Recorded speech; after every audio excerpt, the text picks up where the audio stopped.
네, 여러분 안녕하십니까? 뉴스투데이 제주입니다. 오는 9일 제20대 대통령 선거를 앞두고 마지막 휴일을 맞아 정당마다 치열한 유세전을 펼쳤습니다. 박빙으로 예상되는 이번 선거에서 마지막까지 치열한 표심 잡기가 펼쳐질 걸로 보입니다. 권혁태 기자가 보도합니다.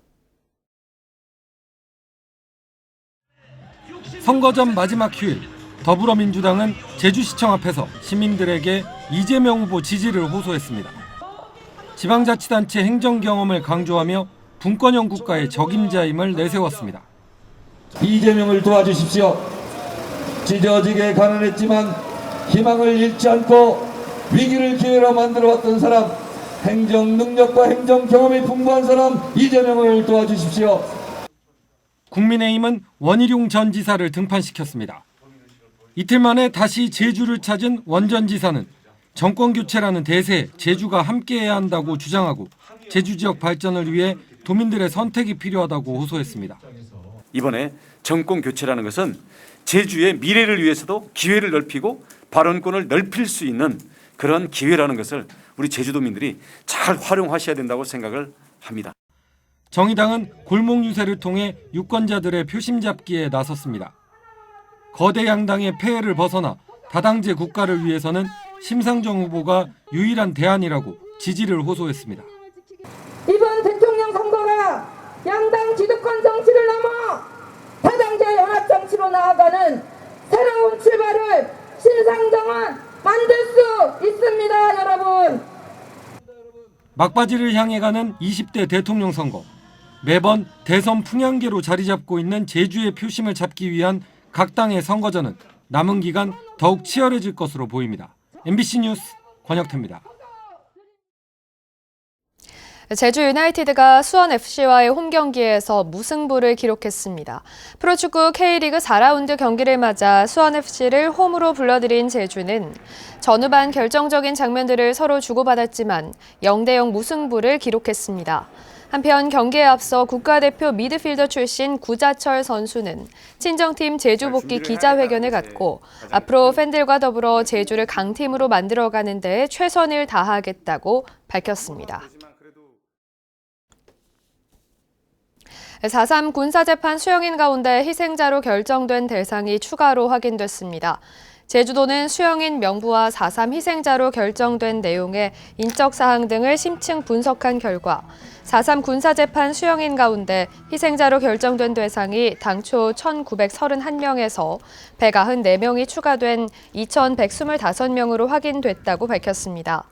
제주도는 추가로 확인된 희생자에 대해 4.3 직권재심 권고합동수행단과 함께 직권재심을 진행할 예정입니다. 제20대 대통령 선거 투표가 모레 실시됩니다. 또 최근 어린이 교통사망 사고가 잇따라 발생함에 따라 안전한 등하굣길을 위한 민관 협조 체계도 가동됩니다. 이번 주 주간 이슈를 박주연 기자가 정리했습니다. 제20대 대통령을 뽑는 선거가 이틀 앞으로 다가왔습니다. 18살 이상 제주 지역 유권자 수는 56만 2,461명. 유권자들은 오전 6시부터 오후 6시까지 사진이 부착된 신분증을 가지고 주민등록진에 지정된 투표소에서 투표할 수 있습니다. 제주 지역에 설치된 투표소는 230곳. 코로나19 확진자와 격리자들도 투표할 수 있습니다. 오후 6시부터 7시 반까지 관할 투표소에서 일시 외출 허가 문자 등을 제시해 확진자와 격리자별로 동선이 분리된 기표소에서 투표할 수 있습니다. 입원 중인 중환자들도 외출이 허용됩니다. 개표는 7시 반에 투표가 종료되면 시작됩니다. 제주시 지역은 사라봉 다목적 체육관에서, 서귀포시 지역은 올림픽 기념 국민생활관에서 진행됩니다. 최근 학원을 다녀오던 9살 어린이와 12살 어린이가 잇따라 차에 치여 숨진 사고. 제주경찰청과 교육청은 초등학생의 안전한 등하굣길을 위해 오는 11일 시니어 클럽과 느영나영 복지 공동체와 업무 협약을 맺습니다. 이들은 초등학생 등하굣길에 초등학교 주변을 돌며 성범죄와 교통사고 등 범죄 예방을 위한 순찰을 할 예정입니다. 제주시가 주차난 해소를 위해 올해 처음으로 실시하는 민간주차장 보조금 지원 사업에 대해 오늘부터 다음 달 6일까지 신청을 받습니다. 주차장 부지 면적의 200제곱미터 이상 400제곱미터 미만은 설치비의 3분의 1을, 400제곱미터 이상은 2분의 1을 지원합니다. MBC 뉴스 박주연입니다.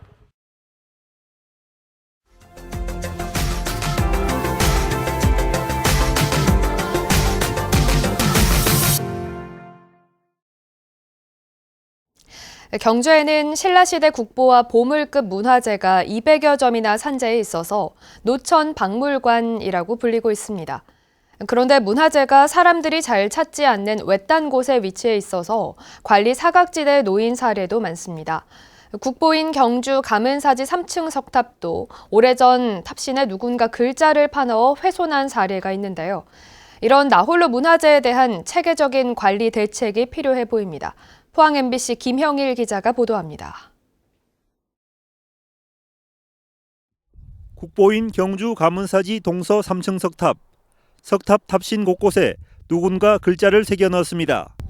지난 2001년 가문사지 석탑 보수 과정에서 처음 확인됐는데 여러 곳에서 훼손 흔적이 발견됐습니다. 가문사지처럼 외딴 곳에 위치한 경주시 효현동 3층 석탑.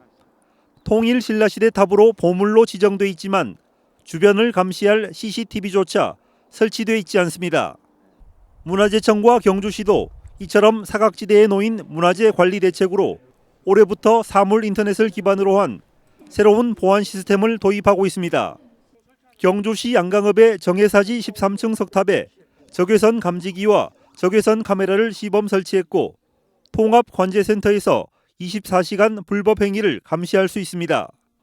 올해 4억 9천만 원의 예산으로 가문사지와 천관사지 등 7곳에 이 시설을 확대 설치하기로 했습니다. IoT 방제 시스템을 이곳 정해사지 13층 석탑에 처음 설치를 하여 현재 시범 운영 중에 있습니다. 그리고 추가적으로 올해는 가문사지 외에 6개소에 대가 추가 설치를 하여 우리의 소중한 문화재가 훼손되는 일이 없도록.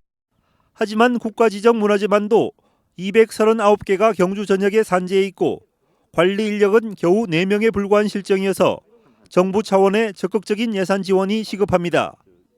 특히 후순위로 밀려있는 100여 점의 도지정 문화재나 비지정 문화재도 임시 대책을 마련해야 한다는 지적을 받고 있습니다. 비지정이나 아직 도지정 문화재 같은 경우에는 이렇게 갖출 예산이 부족하다면은 단순하게 태양광이나 배터리를 통해서 하는 CCTV를 갖춰 놓는다면은 심리적으로 사람들이 훼손할 부분이 적어지기 때문에. 한편 문화재보호법에서는 국가지정 문화재를 손상할 경우 3년 이상의 유기징역형에 처하도록 규정하고 있습니다. MBC 뉴스 김향일입니다. 위험한 작업이나 직접 가볼 수 없는 산업 현장에서 가상현실을 활용한 작업은 안전을 담보할 수 있어서 각광을 받고 있습니다. 방사능 피폭 위험이 있는 원전 해체 작업에서 로봇을 원격 조정하는 시스템이 울산에서 개발되고 있습니다. 울산 MBC 이상욱 기자입니다. 지난 2017년 6월 영구 정지에 들어가 해체를 앞두고 있는 고리 원전 1호기입니다. 본격적인 해체 작업은 2024년부터 시작됩니다. 내년 4월 수명을 다하는 고리 2호기도 7년 이내에 해체 과정을 밟을 전망입니다. 정부는 2030년까지 국내 원전 12기의 설계 수명이 끝나 해체 시장이 대폭 확대될 것으로 보고 기술 개발을 서두르고 있습니다. 문제는 노후 원자로 해체 작업에 인력을 투입하면 방사능 피폭 위험이 크다는 것입니다. 이 때문에 원자로 철거 같은 위험한 작업에는 로봇이 투입됩니다. 해체 대상인 원전 내부 모습을 그대로 옮겨놓은 가상현실이 펼쳐지고 훈련자는 조종장치를 통해 가상현실에서 원자로 해체 작업을 수행합니다. 이 기술에는 햅틱 즉 촉각 기술이 적용돼 훈련자는 작업 상황을 손끝으로 생생하게 느낄 수 있습니다. 해체 작업 중 조그만 실수가 치명적인 방사능 누출로 이어질 수 있는 만큼 해체 로봇에 가해지는 부하가 훈련자에게도 그대로 전달되는 겁니다. 가상의 작업 공간에서 작업을 하면서 실제로 작업 현장에서도 똑같은 작업을 할 수 있는 그런 프로젝트를 진행하고 있습니다. 이처럼 원전 해체를 위한 가상 훈련 시스템은 4년 동안의 검증 작업을 마치고 내년 4월부터 실제 현장에 도입될 예정입니다. 이 사업은 2023년 4월까지 완료를 짓게 되고요. 조만간 진행되는 해체 산업에 저희들이 적용시켜서 이쪽 관련 산업을 만들어내고 끌어나가기 위한 그런 역할들을 저희가 수행하게 됩니다. 원전 해체 기술 개발과 전문기업 육성에 나선 울산이 국내 원전 해체 산업의 중심지로 발돋움할 수 있을지 기대를 모으고 있습니다. MBC 뉴스 이상욱입니다.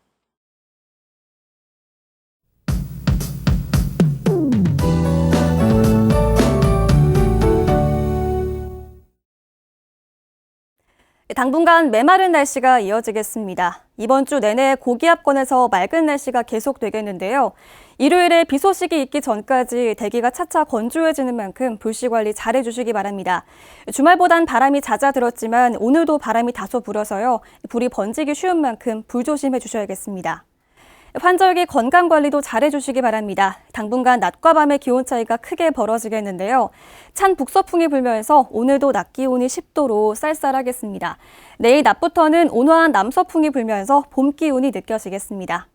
오늘 미세먼지 농도도 좋음 수준으로 공기질 양호하겠고요. 제주 전 지역에서 구름 많은 날씨를 보이겠습니다. 현재 기온 보시면 북부 지역 5도, 서부와 동부 지역 4도로 시작하고 있고요.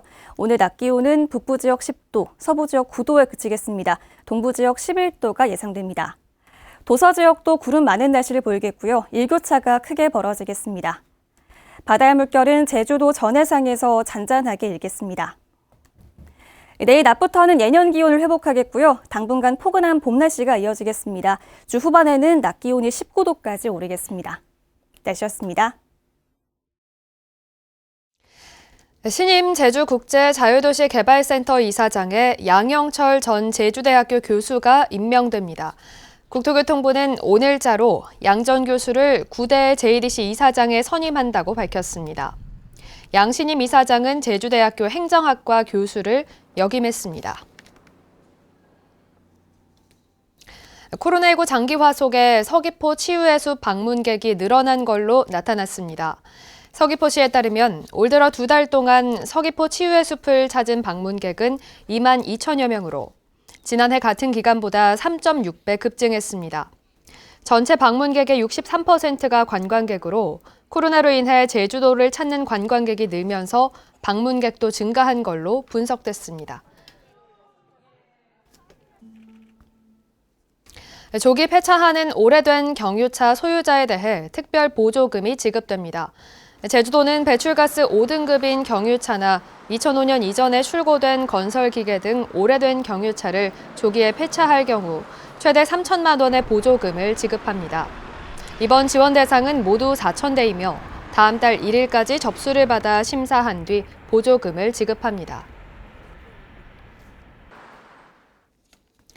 제주도는 오는 25일까지 2022년 상반기 학자금 대출 이자 지원 신청을 받습니다.